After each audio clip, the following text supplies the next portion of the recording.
Hello guys, welcome to my YouTube channel. मेरा नाम रवि है। आज के इस वीडियो में हम फिर से ऑपरेटर ओवरलोडिंग को कंटिन्यू करेंगे। इसके पिछले वाले वीडियो में हमने ऑपरेटर ओवरलोडिंग को बेसिक से एक्सप्लोर किया था कि ऑपरेटर ओवरलोडिंग क्या होता है, कैसे हम पाइथन में ऑपरेटर ओवरलोडिंग को इम्प्लीमेंट करते हैं। उसका हमने एक पॉइंट क्लास का एग्जांपल एक्सप्लोर किया था। उसमें हमने ऐड ऐड ऑपरेटर को ओवरलोड किया था। इसमें हम उसी को कंटिन्यू करेंगे। अगर आपने पिछला वीडियो नहीं देखा है तो डिस्क्रिप्शन में उसका लिंक है, आप जाके देखिए पहले, उसके बाद इस वीडियो पे कंटिन्यू कीजिए। चलिए इस वीडियो को शुरू करते हैं। इस वीडियो में हम सेम दूसरा एक यूज़ केस लेंगे और डिफरेंट ऑपरेटर्स को ओवरलोड करके आपको दिखाएँगे कि कैसे हम पाइथन में ऑपरेटर ओवरलोडिंग करते हैं। बहुत ही इम्पोर्टेंट कॉन्सेप्ट है, आपको आना चाहिए, क्योंकि जब आप कोई भी क्लास बनाते हैं तो ऑपरेटर ओवरलोडिंग का बहुत बड़ा रोल होता है, क्योंकि हमें अपने क्लास के अंदर डिफरेंट डिफरेंट ऑपरेटर्स को इम्प्लीमेंट करना होता है। फॉर एग्जांपल आप अपने 2 ऑब्जेक्ट को कंपेयर करेंगे, तो उसके लिए कंपैरिज़न के लिए ऑपरेटर्स हैं लेस दैन, इक्वल टू। उससे आपको सॉर्टिंग में भी हेल्प होगी, क्योंकि जो आपका डिफ़ॉल्ट नेचुरल ऑर्डरिंग होती है, उसके लिए आपको कंपैरिज़न ऑपरेटर इम्प्लीमेंट करने होते हैं, तो वहाँ भी आपको ओवरलोडिंग करनी पड़ेगी ऑपरेटर्स की। उसके बाद जितने आप, अगर आप अपने ऑब्जेक्ट को प्लस कर रहे हैं, मल्टीप्लाई कर रहे हैं, तो ऐसे बिहेवियर आपको अगर आपने क्लास के अंदर देना है, तो आपको ओवरलोडिंग आना चाहिए। इस वीडियो में हम एक और एग्ज़ाम्पल लेंगे कॉम्प्लेक्स नंबर का, जहाँ पे हम एक कॉम्प्लेक्स नंबर क्रिएट करेंगे क्लास में और दिखाएँगे कि कैसे हम कॉम्प्लेक्स नंबर को ऐड करेंगे। तो एडिशन के लिए जो ऑपरेटर है, उसको कैसे ओवरलोड करेंगे। उसके बाद जो हमारा, मान लीजिए, कॉम्प्लेक्स नंबर को हम सब्सट्रैक्ट कर रहे हैं, कंपेयर कर रहे हैं, तो डिफरेंट ऑपरेटर्स हम उसको ओवरलोड कर सकते हैं। तो मैं यहाँ पे क्या करता हूँ, एक क्लास बना लेता हूँ। अपना जो क्लास है ऑपरेटर के लिए, उसे मैं बना लेता हूँ यहाँ पे अपने, मान लीजिए मैं यहाँ क्लास बनाता हूँ एक। क्लास का नाम क्या है? Complex number. कॉम्प्लेक्स नंबर पता है सबको? आपने अगर मैथ पढ़ा होगा तो ए प्लस बी आई या आई बी होता है ना नंबर, ऐसे complex number A plus I B, मतलब ई जो है इसका रियल पार्ट है और बी क्या है, इसका इमेजिनरी पार्ट है। ठीक है? तो ये होता है कॉम्प्लेक्स नंबर।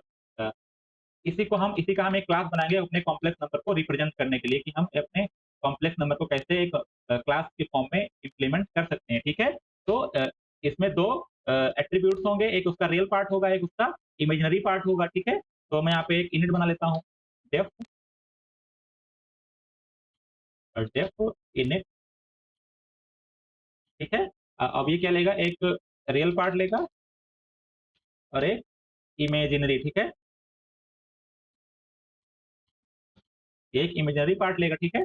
तो अभी मैं इससे करता हूँ, इसको इनिशियलाइज़ कर देता हूँ, सेल्फ डॉट रियल को रियल से, और सेल्फ डॉट इमेजिनरी इमेजिनरी, ठीक है? तो अभी हम ऑब्जेक्ट बना सकते हैं अपना, क्योंकि हमने यहाँ पे इसको एक इनिशियलाइज़र प्रोवाइड कर दिया है, कंस्ट्रक्टर ऑटोमेटिकली आ जाएगा। तो हम मान लीजिए अपना पहला कॉम्प्लेक्स नंबर बनाते हैं C1, ठीक है? तो मैं C1 बनाता हूँ, मान लीजिए कॉम्प्लेक्स नंबर से, मान लीजिए उसका रियल पार्ट है 1 और इमेजिनरी पार्ट है क्या, 2, ठीक है? तो ये क्या कैसा है, I प्लस, मतलब 1 प्लस 2i, ठीक है? या i2, ठीक है? तो ये हमारा अभी कॉम्प्लेक्स नंबर है। हम क्या करते हैं यहाँ पे, इसको एक रिप्रेजेंटेशन प्रोवाइड करते हैं, कि मतलब मैं प्रिंट करूँ कुछ तो आपको दिखे। तो उसके लिए क्या करेंगे, हम डेफ str को अपने क्लास के अंदर इम्प्लीमेंट करेंगे और रिटर्न कर देंगे क्या? मान लीजिए हम रिटर्न करेंगे इसको एक एक स्ट्रिंग, मान लीजिए हम यहाँ पे इसका जो रियल पार्ट है, उसके बाद मैं यहाँ पे एक i ऐड करता हूँ, या बाद में i ऐड कर सकते हैं हम। मान लीजिए तो इसका जो सेल्फ डॉट इमेजिनरी पार्ट होगा, और लास्ट में क्या करेंगे, हम एक आई ऐड कर देंगे, ठीक है? आई, ठीक है?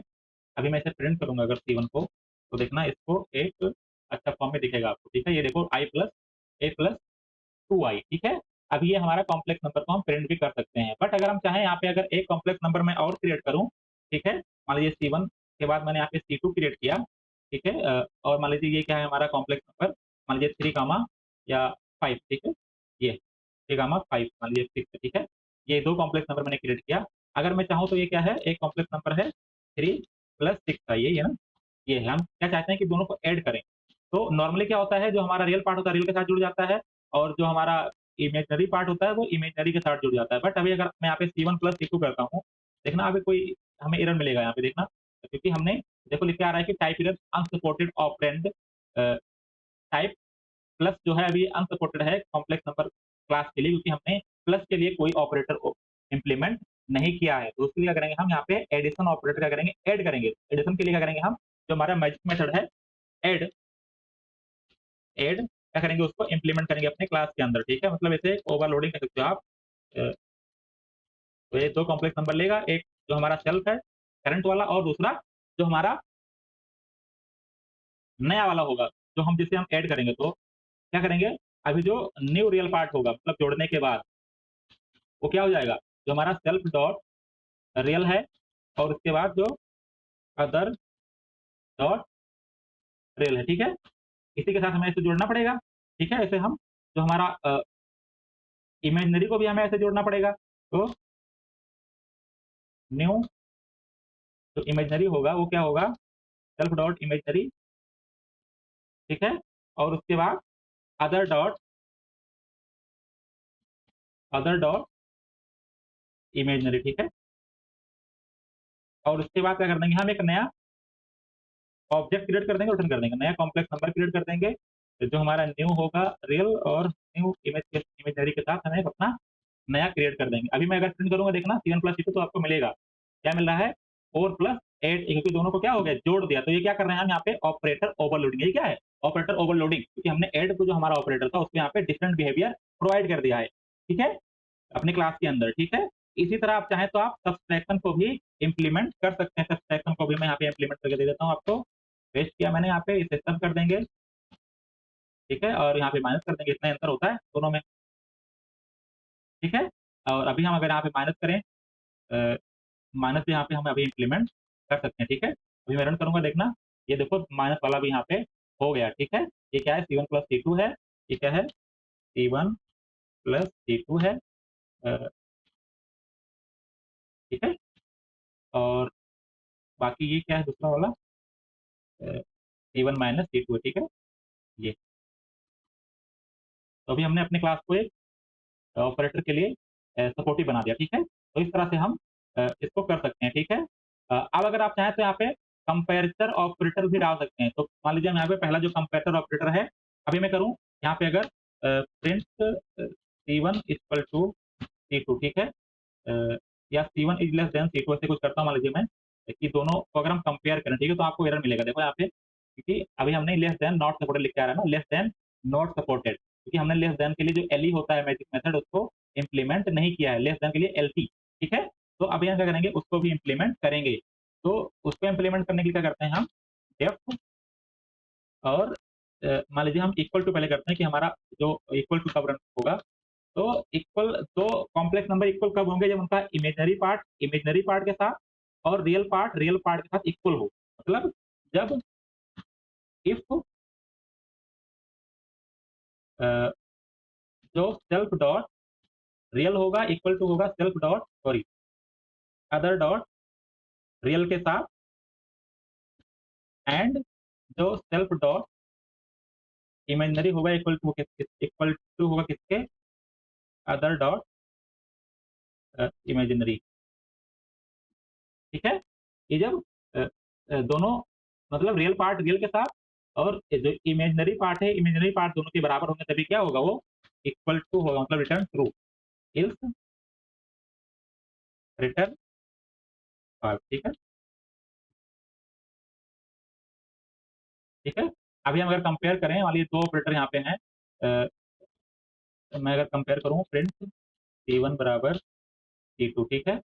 तो अगर मैं यहाँ पे देता हूँ C1 बराबर C2, ठीक है, देखते हैं क्या आता है, रन करता हूँ मैं इसे अभी।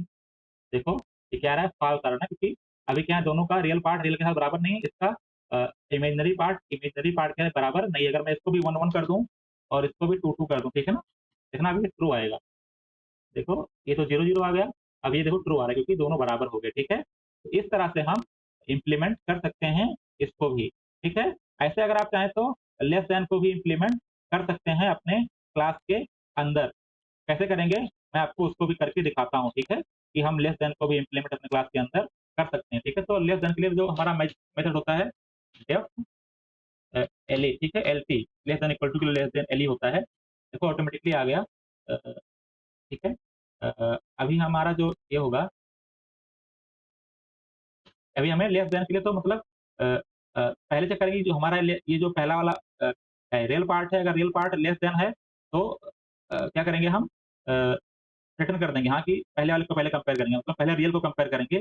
तो अगर हम if self dot real less than है अदर डॉट रियल के, ठीक है, अदर डॉट रियल के, ठीक है। तो क्या कर देंगे हम, क्या कर देंगे, रिटर्न ट्रू, मतलब कि हाँ सही है, ठीक है। मतलब पहला वाला क्या है, पहले वाले पे अगर मिल गया हमें कि हाँ पहले वाला जो है रियल वाला ही हमारा लेस देन है, तो मतलब आगे भी कोई मतलब नहीं है। मतलब अगर ये 1 है, ये 3 है, ठीक है? तो अगर पहला वाला ही दूसरे से छोटा है, तो मतलब ये दोनों क्या है, पहले ही छोटा हो गया, मतलब रिटर्न ट्रू कर देंगे, ठीक है? एलिफ, ठीक है? एलिफ लगाएँगे, दूसरा कंडीशन मतलब जब हमारा मान लो रियल वाला बराबर है, मतलब ये 1 है और ये भी 1 है, मान लीजिए दोनों क्या है, बराबर हो गए, तो क्या करेंगे हम, दूसरा वाला कंपेयर करेंगे, ठीक है? एलिफ मान लीजिए सेल्फ डॉट जो रियल वाला है, वो अदर डॉट रियल वाले के क्या है, बराबर है, ठीक है? तब क्या चेक करेंगे हम, इमेजिनरी को चेक करेंगे हम, इमेजिनरी पार्ट को, ठीक है? तो हम चेक करेंगे इफ जो सेल्फ डॉट इमेजिनरी है वो लेस देन है अदर डॉट इमेजिनरी के। अगर ऐसा हुआ तो क्या करेंगे, रिटर्न ट्रू, ठीक है? ऐसा नहीं हुआ तो रिटर्न फॉल्स, ठीक है? बस आपको बेसिक मैथ वाला ही कंपेयर करना है। अगर दोनों कंडीशन में अगर ये नहीं रन आता है मतलब, तो क्या कर देंगे हम, ऑटोमेटिकली फॉल्स कर देंगे, ठीक है? रिटर्न, ठीक है? अभी क्या करते हैं हम, अ, या एल्स भी फॉल्स हो सकता है, एल्स रिटर्न फॉल्स, ठीक है?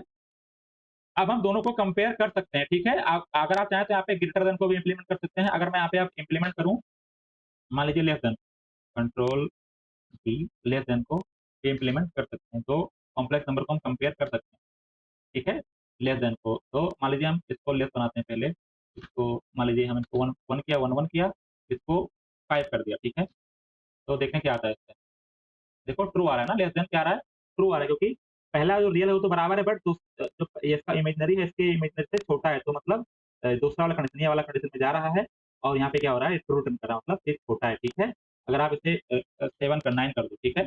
तो भी ये फॉल्स आएगा ना, क्योंकि पहला वाला बड़ा है, तो फॉल्स आ गया, ठीक है? तो इस तरह से आप लेस देन के बाद आप चाहें तो ग्रेटर देन को भी इम्प्लीमेंट कर सकते हैं। सिंपल आपको नहीं करना है, इतना ही कॉपी कर देना, जी कर देना यहाँ पे, और जहाँ पे लेस देन यहाँ पे क्या कर देना है आपको, ग्रेटर देन, ठीक है? अभी क्या कर देना है, ग्रेटर, ठीक है? तो हमने क्या बना लिया, यहाँ पे कॉम्प्लेक्स नंबर पूरा बना लिया अपना मैथमेटिक्स का, कॉम्प्लेक्स नंबर ही बना लिया पूरा। अभी यहाँ पे आप चाहें तो कॉम्प्लेक्स नंबर को कंपेयर कर सकते हैं, ग्रेटर देन को भी कंपेयर कर सकते हैं, ठीक है? तो C1 क्या है यहाँ पे, C1 C2 के से बड़ा है ना, क्योंकि C1 का रियल पार्ट तो दोनों बराबर है, बट इसका C1 का रियल पार्ट बड़ा है, इमेजिनरी पार्ट, तो देखो C1 बड़ा आएगा ना, ट्रू आ रहा है, C1 is greater than C2 मतलब ट्रू आ रहा है। तो इस तरह से हमने एक कॉम्प्लेक्स नंबर को इम्प्लीमेंट करके सीख लिया कि कैसे हम डिफरेंट ऑपरेटर्स को अपने क्लास के अंदर इम्प्लीमेंट करते हैं। इसको आप प्रैक्टिस करेंगे तभी आपको ये थोड़ा आएगा, ठीक है? आप चाहें तो अब यहाँ पे कॉम्प्लेक्स नंबर को आप जैसे हमने लेस देन, ग्रेटर देन को इम्प्लीमेंट कर दिया है, तो आप चाहें तो आप सॉर्टिंग को भी इम्प्लीमेंट कर सकते हैं अपने क्लास के अंदर, ठीक है? तो यही था, हमने यहाँ पे एक अच्छा यूज़ केस देखा, डिफरेंट यूज़ केस देखा, थोड़ा कॉम्प्लेक्स यूज़ केस देखा कि कैसे हम अपने क्लास के अंदर डिफरेंट जो जितने भी ऑपरेटर्स होते हैं उसे कैसे ओवरलोड करेंगे, कैसे अपने क्लास के अंदर इम्प्लीमेंट करेंगे, अपने क्लास को सपोर्टिव बनाने के लिए डिफरेंट ऑपरेटर्स से, ठीक है? ऐसे आप चाहें तो less than equal to, greater than equal to, LE को भी इम्प्लीमेंट कर सकते हैं, नॉट इक्वल टू को भी इम्प्लीमेंट कर सकते हैं। नॉट इक्वल टू सिंपल ही होगा, आप चाहें तो यहाँ पे नॉट इक्वल टू कर दीजिए, यहाँ पे ऐसे ही नॉट इक्वल टू भी इम्प्लीमेंट कर दीजिए। नॉट इक्वल टू मतलब जो रियल जो जो जो सॉरी, जो जो कॉम्प्लेक्स नंबर होंगे वो नॉट इक्वल टू कब रिटर्न करेंगे, जब दोनों का एक दूसरे का रियल पार्ट या और इमेजिनरी पार्ट क्या हो, बराबर ना हो, ठीक है? अगर दोनों में कोई भी बराबर नहीं हो तो मतलब दोनों इक्वल नहीं है, ठीक है? इतना इम्प्लीमेंट करोगे तो यहाँ पे आपका NE not equal to implement हो जाएगा। अभी आप चाहें तो नॉट इक्वल टू को भी यहाँ पे रन कर सकते हैं, ठीक है? Control D, C is not equal to, ठीक है? Not equal to C2, not equal to C2, देखो अभी रन करेंगे तो नॉट इक्वल टू ट्रू आएगा, देखो ट्रू आ गया, क्योंकि C1 दोनों अलग-अलग है, दोनों का रियल पार्ट तो सेम है, बट दोनों का इमेजिनरी पार्ट क्या है, डिफरेंट है, मतलब नॉट इक्वल टू। तो इस तरह से हमने सीख लिया कि कैसे हम डिफरेंट ऑपरेटर्स को अपने क्लास के अंदर इम्प्लीमेंट कर सकते हैं। इस वीडियो को यहीं पे एंड करते हैं। अगर आपको डाउट हो तो आप कमेंट बॉक्स में जाके पूछ सकते हैं। Please subscribe my channel and like the video. Thank you.